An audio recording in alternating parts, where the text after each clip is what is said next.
مجھے بہت افسوس ہے کہ ہمارے ہائر ایجوکیشن کے منسٹر بہت کنفیوز ہیں. اس دستور کے آرٹیکل 251 میں کلیئر لکھا گیا ہے کہ نیشنل لینگویج جو ہیں وہ اردو ہیں. کوئی صوبائی اسمبلی چاہیں تو میٹرک تک اپنی مادری زبان میں تعلیم دے سکتی ہے. مسٹر چیئرمین، آپ جاپان کی مثال دیتے ہیں. جاپان نے انہوں نے کہا لوگوں کی ڈیمانڈ ہے. جاپان نے انگریزی میں ترقی کی ہے. چین نے انگریزی میں لوگوں کی ڈیمانڈ اس لیے ہے کہ آپ نے سی ایس ایس انگریزی میں رکھا ہے. آپ سی ایس ایس اردو میں کر لیں، سب اردو کے ڈیمانڈ ہوں گے. مجھے تو افسوس ہے ہماری نسل. ابھی کوشچن کریں پلیز مشتاق صاحب، ٹائم ضائع نہ کریں اپنے باقی سینیٹرز. میرا سوال یہ ہے کہ ہماری نسل اقبال، فیض اور فراز کو نہیں سمجھتی. اردو ہوتی جا رہی ہے. آپ انگریزی پڑھائیں، لازمی سبجیکٹ کے طور پہ پڑھائیں. اچھی انگریزی لکھنے اور بولنے کی صلاحیت پیدا ہوگی. ذریعہ تعلیم نہ بنائیں، ذریعہ تعلیم اردو کو رکھیں. Minister for education please. اچھی سجیشن ہے ان کی. جی سجیشن میں سینیٹر صاحب کی خدمت میں عرض کرنا چاہتا ہوں کہ میں نے کسی وقت بھی یہ نہیں کہا کہ میری پریفرنس یا ہماری پریفرنس ہے کہ انگریزی ہو. میں تو صرف بتا رہا ہوں کہ جو ہمیں والدین سے فیڈ بیک ملتا ہے اس میں لگتا ہے کہ بہت سارے والدین کی خواہش یہ ہے کہ وہ انگریزی میں بچوں کو پڑھایا جائے. اور جہاں تک قومی زبان کا تعلق ہے، سارے پنجاب کے صوبے نے پنجابی کو ایک طرف رکھ کے اردو جو ہے وہ ہر جگہ پڑھائی جا رہی ہے.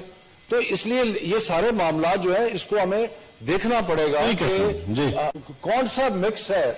اگر آپ نے ہائر ایجوکیشن مثال کے طور پہ، کیونکہ یہ اچھی بات ہے، ڈسکشن ہو رہی ہے اس ایشو کے اوپر، کہ مثال کے طور پہ اگر آپ نے سائنس فزکس پڑھ رہے ہیں اور اگر آپ نے ہائر کلاسز میں جا کے فزکس جو ہے اس کو انگریزی میں پڑھنا ہے، تو کیا یہ ضروری ہے کہ پہلے اردو میں فزکس پڑھا؟ یہ سوچنا پڑے گا. ان سارے کوسچنز کو آنسر کرنا پڑے گا. میتھمیٹکس ہے، ریاضی کو پہلے اردو میں پڑھائیں بعد میں انگریزی.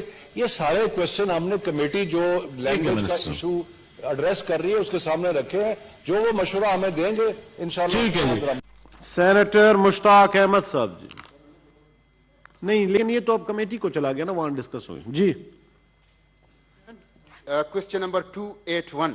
Answer taken as read. Supplementary please. Mister chairman, اس پہ ہم ایک ریزولوشن بھی پاس کر چکے ہیں. یہ سوال میرا ہے کہ یونیورسٹیاں، جو سرکاری یونیورسٹیوں کی بجٹ ہے اس میں سال 2019-20 کے دوران کمی لائی گئی ہے. تو اس پہ ایک یونانیمس ریزولوشن سینٹ سے پاس ہو چکا ہے. جی منڈے کو ہو گیا تھا. جی اس کے باوجود ابھی تک ان کو رقومات نہیں ملی ہیں اور پشاور یونیورسٹی اس وقت مکمل طور پر ہڑتال پہ ہیں.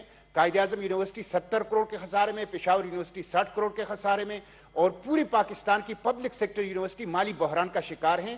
وہ ریسرچ کا کام کیسے کریں گی، درس و تدریس کا کام کیسے کریں گی جب ان کے پاس پیسے نہیں؟ ٹھیک ہے جی، بجٹ کے بارے میں جی بتائیں. جی منسٹر فار ایجوکیشن پلیز.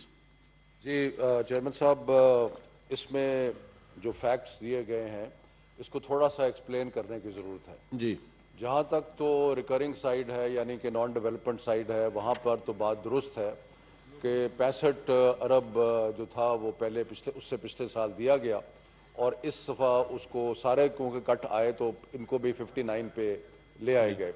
اور اس کے لیے اب ہم کوشش کر رہے ہیں کہ اس کو مزید بڑھایا جائے. اور ان دا مین ٹائم مجھے بھی پتہ لگا ہے پشاور یونیورسٹی کا مسئلہ، تو انشاءاللہ وہاں پہ ایسا کوئی مسئلہ پیدا نہیں ہوگا کہ تنخواہیں جو ہیں وہ میسر نہیں ہوں گی. لیکن جو دوسری امپورٹنٹ بات ہے اپنا چیئرمین صاحب وہ میں عرض کرنا چاہتا ہوں، وہ یہ ہے کہ منسٹر صاحب کل میں نے کہیں اخبار میں دیکھا شاید پرائم منسٹر صاحب نے بھی ریلیز کر دیے کوئی. نہیں، وہ میں گزارش کرتا ہوں جی، ہم کوشش کر رہے ہیں.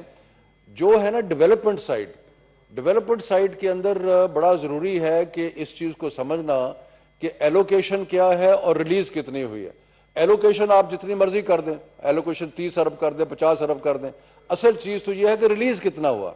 پچھلے سال جو ہماری حکومت سے پہلے ایلوکیشن تھی 30 ارب کی، ریلیز ہوا 18 ارب.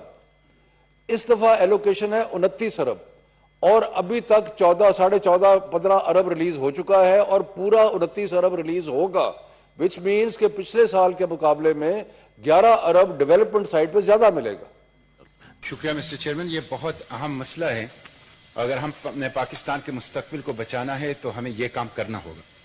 میرا سوال یہ ہے کہ یکساں نظام تعلیم سے مراد یہ ہے ایک زبان، ایک نصاب، ایک نظام امتحان. تو کیا ایک زبان، ایک نصاب، ایک نظام امتحان کی طرف وفاقی حکومت جا رہی ہے؟ نمبر 1. دوسری بات یہ ہے کہ ایچسن، سٹی اور بیکن ہاؤس کی جو اسکول چین ہیں، کیا ان بھی اس کے اندر لایا جائے گا یا